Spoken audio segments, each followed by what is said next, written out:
My question is for Kevin and Kelly. And I was wondering, do you see genre viscosity as only applicable to the social action of code? And if you do see it as that inclusive, or beyond that, and more inclusive than that, how does that differentiate from Bakhtin centrifugal and centripetal forces, as well as the notion of chronotopic lamination?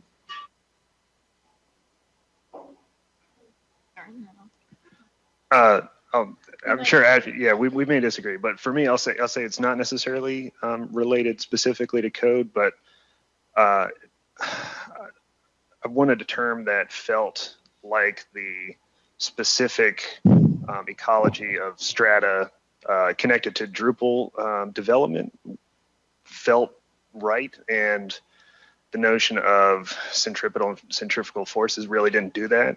It felt messy and kind of disgusting, and so the idea of thinking through genre influences as sort of spilling down in different kinds of viscous ways felt better to me. And maybe that's just us, but it just happened to be that this was the project we were working on when the idea struck me as a way to describe what we were sort of seeing, identifying. But I'll stop there and let you. Sure. I think the other thing that might be a little bit different is, when you talk about Bakhtin sensibilities, and especially what Catherine Schreier's done with that, you're really talking about genre stabilization and change. And I think we're not quite getting at that same notion of stabilization and change, but more what the current kind of situation of the stabilization or lack of stabilization might be. So it's a different metaphor or lens to look at that process of genre stabilization and change.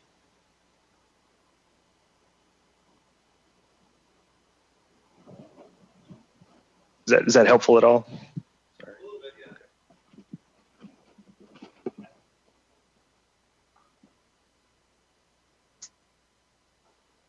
yeah. So thank you to you three, and actually to all the presenters today. It's been a very full day.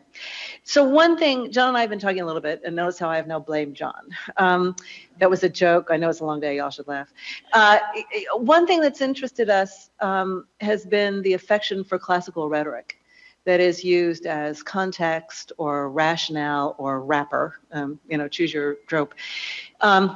So that's one thing, and more particularly the interest in persuasion as a kind of default standard for digital rhetoric. And then a third that is, I'll take full responsibility for, really, that is interesting to me. So persuasion is obviously one way to think about rhetoric. I don't want to argue against that. But it's also the case that rhetoric is often thought of as being connected to meaning. I'm wondering where meaning might be in any of your projects.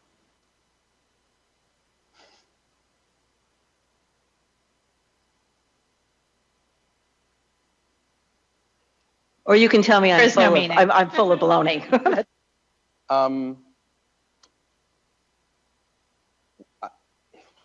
Okay, so when I'm talking about these sort of unexplored or these unexplored potentialities, as far as I can tell, I'm talking about meanings or meaning-making processes, right? So the reimagining of the Game Boy camera as, say, not something that takes selfies, right, as something that does something else, or as a sort of weird music-making machine, opens up other possible meanings for the device. So I guess to me that's sort of that meaning sort of shot through the project. I think that's why I was a little bit sort of thrown. Now, I don't think rhetoric is only about meaning. I think rhetoric, we have lots of sort of work in the field talking about sort of asignifying sort of force and energy that sort of precedes or exceeds meaning. But I don't think accounting for one of those excludes the other. I think they're sort of woven together. So I guess for my part, I would say, and thank you for Jim for taking that first, so it gave me a minute to think. I'm thinking about law as a way of defining meaning. So the way that something gets defined in the law can kind of circumscribe the ways that it gets circulation or how it can move in the world. And I think that, rhetoric for me is a kind of like what gets things done. And I mean, I don't think I used the word persuasion in my talk. But I'm interested in, and this is where I'm sort of arguing that code is another way to do rhetoric, is that it can sort of bypass it, go around it, that it can sort of still get things done, and how the law defines things, how it sort of circumscribes meaning, then shows how code can sort of get those things done. And I mean, it's also worth noting, at least for our project, comparing with like Esti's awesome talk earlier about algorithms as persuasive agents.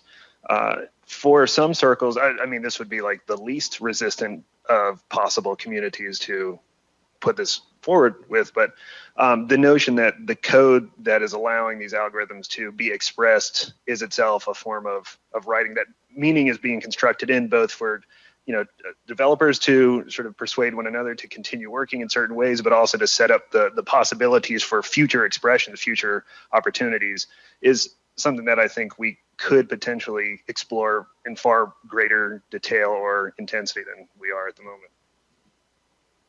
And I just add one more thing, and that's Kevin used the word expressive or expression right there. I mean, I think, and I don't know if the others who have spoken today that have spoken in terms of persuasion would agree with me, so I'll only speak for myself.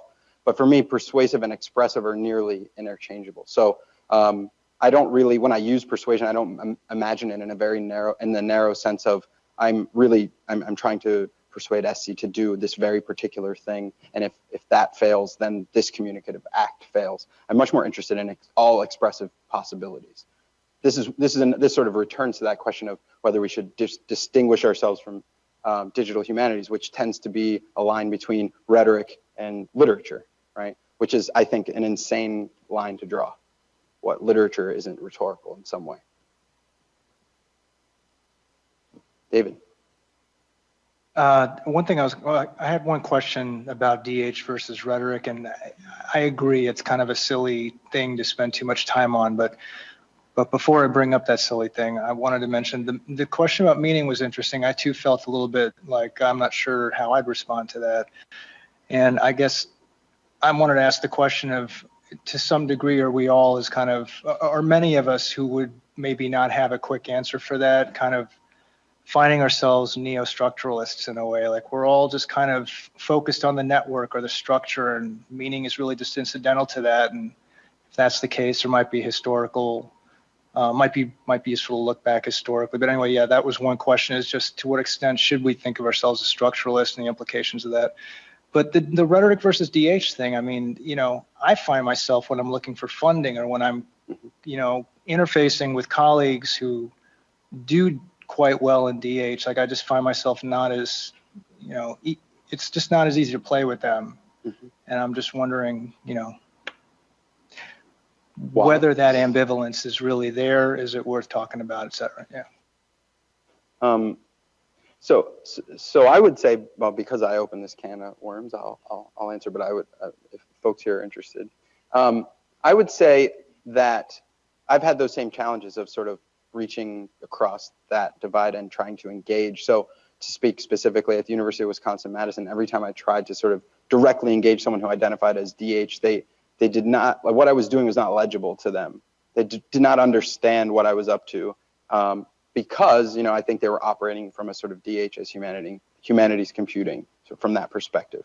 And so I think how I've tried to respond to that is twofold. One, keep trying to engage those people, keep trying to make what I do legible.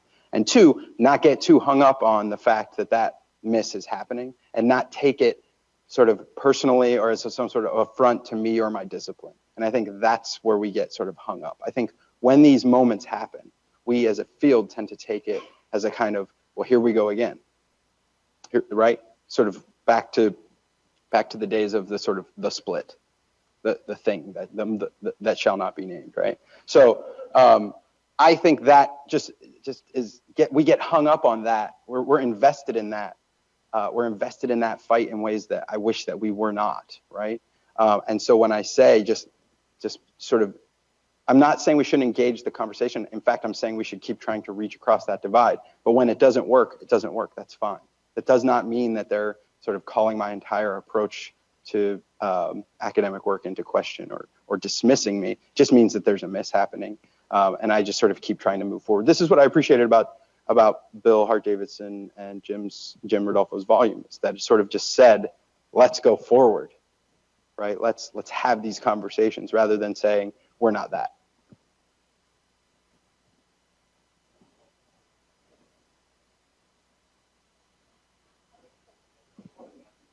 Like that. Hi, you can't see me, but I can see you.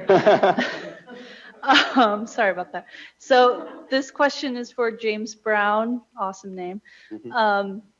You talked about dissection and tearing down, which I found really compelling.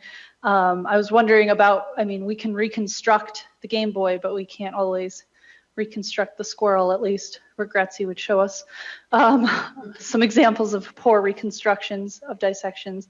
But then you kind of close your talk with hacking and this idea of hacking the technology. And I'm wondering if it's not rhetorical dissection, but rhetoric is hacking and the possibilities that might provide. So I would, thank you, I appreciate that. I think it's both of those things. The sort of moment or the sort of move to dissection is that first step toward understanding components of a system and then understanding how they're arranged and could be rearranged. So that, I think that first moment of dissection is important in that it gives us a sense of the sort of network of objects that are operating here, and then what else could be plugged into that network of things. And so the dissection is really just the first step toward invention. That's why I think it's different from something like a teardown, because a teardown is not really interested in remaking the object. It's just interested in understanding it so that, you know, this sort of proprietary thing is not as black boxed as it once was. But what we're interested in at the arcade is getting people to just take that next step of reimagining the object, plugging it into something else. And that's why I think it's strange to call it an archive, because we're not preserving things in the traditional sense.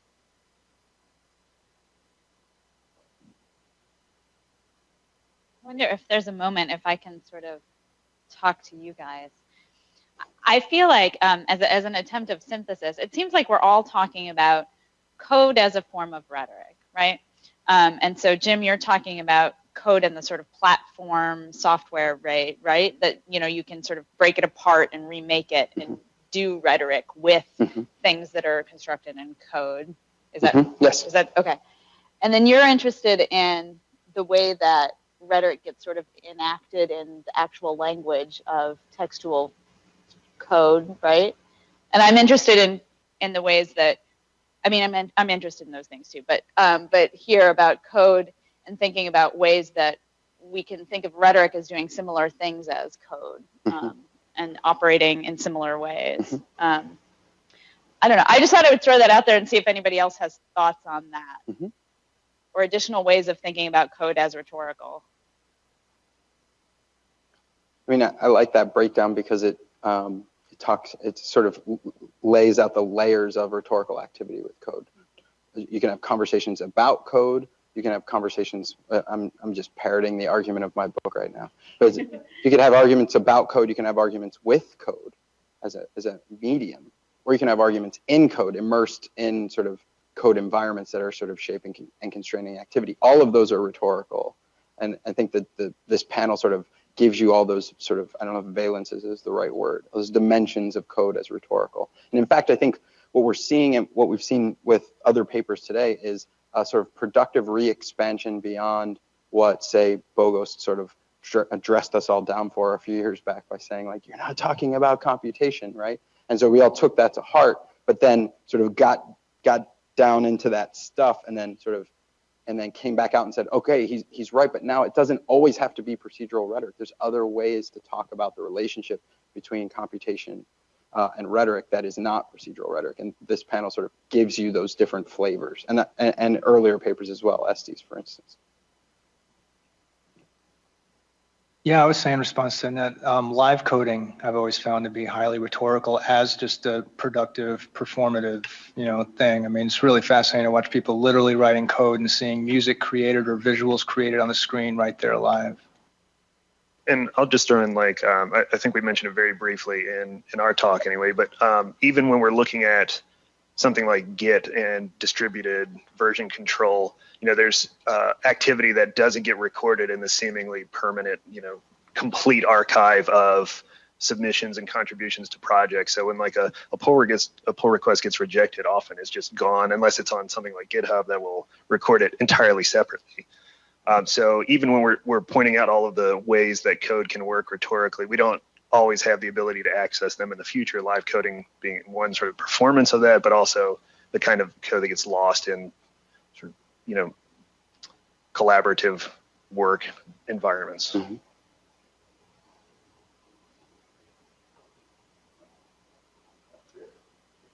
Here.